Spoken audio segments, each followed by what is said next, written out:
গতকালকে গভীর রাত থেকে সারা বাংলাদেশের মানুষের মধ্যে একটা উদ্বেগ উৎকণ্ঠা ছিল।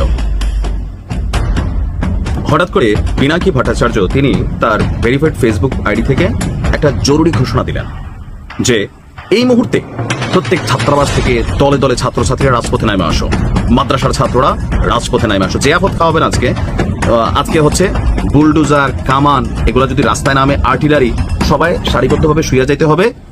কারণ কি, সেনাবাহিনীর অভ্যন্তরে আজকে রাত্রে কু করার চেষ্টা হবে, আর সেখানে প্রয়োজনে আরেক নদী রক্ত দিবে। তো দাদারে বলতে চাই যে আপনার পরিবারের কেউ কি আছে রক্ত দেওয়ার? সারা রাত তো আমরা দেখলাম, কোনো কিছুই হইল না।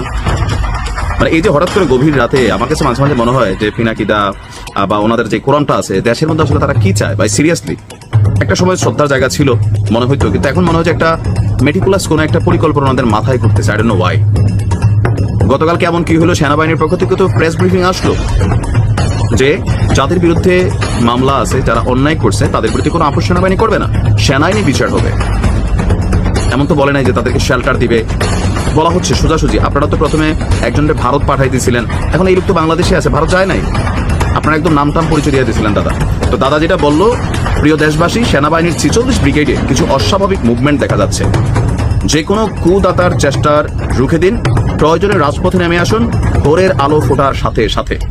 আমি যখন ভিডিওটা রেকর্ড করছি বাংলাদেশের আনুমানিক সকাল 6টা। আমি গণমাধ্যম খুঁজতেছিলাম যে কোথাও করে নামছে কিনা। তো অনেকে ট্রল করা কিছু কুকুর টুকুরের ছবি দিচ্ছে যে হ্যাঁ পিনাকি দাদা নামে ডাকে, এটা মানে আওয়ামী লীগের যারা এই ছবিগুলো দিচ্ছেন। সকল মাদ্রাসা, কলেজ, বিশ্ববিদ্যালয়ের ছাত্র ভাই বোনেরা জনতাকে সাথে নিয়ে রাজপথের দখল দিন। মানে কেন, ইউনুসকে ফেলাই দিবেন নাকি? মানে কোনটা, না ক্যান্টনমেন্ট দখল নেবেন? এরপরে বলছেন সেনাবাহিনীর জুনিয়র অফিসার আর সৈনিকদের আহ্বান জানাই, আপনারা দুর্বৃত্ত জেনারেলদের কৃণনক হবেন না। তারপরে বলছেন আমরা এই বিপ্লবকে রক্ষা করব ইনশাআল্লাহ, এই লড়াই আমাদের সার্বভৌমত্বের নিশান আর ইমানের লড়াই। আচ্ছা, এরপরে আবার আরেকটা পোস্ট দিচ্ছেন যে ক্যান্টনমেন্টে আশা করি জীবন আর কোনো ভুল করবে না ক্যান্টনমেন্টবাসী। হাসিনার ফাঁদে পা দিয়ে সম্মান যা হারিয়েছেন সেটা পুনরুদ্ধারের চেষ্টা ছাড়া কিছু না। এরপরে দিচ্ছেন এখনই ছাত্রাবাস থেকে নেমে আসুন, ছাত্র ভাই বোনেরা মাদ্রাসা থেকে নেমে আসুন, রাতেই ভোরের আলোর অপেক্ষা না করে আমরা দেখিয়ে দিব বিপ্লব জিন্দাস। মানে কারে দেখাই দিবেন, কি দেখাই দিবেন? আপনারা তো খালি দেখাইতে আছেন দাদা। দেশের মধ্যে আমার মনে হচ্ছে আপনার ভিডিওর কারণে আরো একটু বেশি অশান্তি তৈরি হচ্ছে। বি অনেস্টলি, আমি ইদানিং সময় ওনার ভিডিওর আগা মাথা বুঝি না। এমনকি তিনি যথেষ্ট প্রজ্ঞাবান, জ্ঞানী, মানে যথেষ্ট পড়াশোনা করেন। এই ব্যাপারে পিনাকিদার ব্যাপারে তো আর কোনো বলার অপেক্ষা রাখে না। বাট আজকে যে ঘটনাগুলো ঘটলো গভীর রাতে, পুরো দেশবাসীরে মানে সেনাবাহিনী কুকুরা ফেলতেছে, ক্ষমতা নিয়ে নিচ্ছে, পুরো দেশবাসীরা রাজপথে নামাই দিয়া রক্তের নদী তিনি প্রয়োজনে বয়াই দিবেন। তো এরকম ডাকে আমিও দেশবাসীর উদ্দেশ্যে বলি, দেখেন 5ই আগস্ট সেটা ভিন্ন জিনিস ছিল, ভিন্ন জিনিস ছিল। সারা বাংলাদেশের মানুষ দীর্ঘদিন অন্যায় অত্যাচার আওয়ামী লীগের পাইছে, মানুষের মধ্যে ক্ষোভ ছিল, গোসা ছিল, চার চার জায়গা থেকে সে নামে আসছে। কিন্তু এখন আপনি কার বিরুদ্ধে নামবেন? ডাক্তার ইউনূসের বিরুদ্ধে নামবেন না? এখন মানে কার বিরুদ্ধে নামা হচ্ছে? জেনারেল ওয়াকার কি বলছে, তিনি সেনাপ্রধান হিসেবে কোন বক্তব্য প্রেস ব্রিফিং দিচ্ছেন, বা আমরা কি সামনে দেখলাম কোন সেনা অফিসার যারা রানিং আছেন, ক্ষমতায় আছেন, ক্যান্টনমেন্ট থেকে কোনো আওয়াজ দিচ্ছেন অথবা কারোর বক্তব্য ভিডিও ফুটেজ পাইছেন যে এরকম একটা কুটু তৈরির চেষ্টা করছে জেনারেল ওয়াকার? এই ভাই, অনেক মাদ্রাসার ছাত্রছাত্রীরা আছে, বিশেষ করে ছাত্ররা, অনেক হুজুররা জিয়াফত খাবার খুব নেশা। ওনারা আবার কথার আগে পিছনে কিন্তু নাই বাজান গরু টরু নিয়ে। একটু হিসাব নিকাশ করে চলা উচিত, দেশটার একটু স্থিতিশীল অবস্থায় না মানে একটু রাখা উচিত বা চলতে দেওয়া উচিত।